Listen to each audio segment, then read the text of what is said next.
Hello and what's up guys, welcome to our channel anonymous take.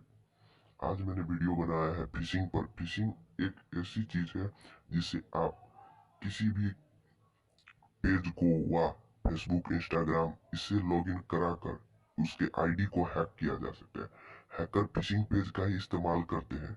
वो आपके server या local host पे आपको फिशिंग पेज का लिंक पठाते हैं, जिस पर आप लॉगिन करते ही तो उसके बाद वो आप जो जो उसमें ईमेल हुआ, नंबर हुआ, पासवर्ड जो डालते हैं वो डायरेक्ट हैकर के सर्वर पे व कंप्यूटर पे डायरेक्ट जाता है। इससे वो लोग आपका आईडी इंस्टाग्राम का या फेसबुक का एक्टिवेट कर लेते हैं, जिससे उन्हें हैकिंग में और भी मदद मिलती है।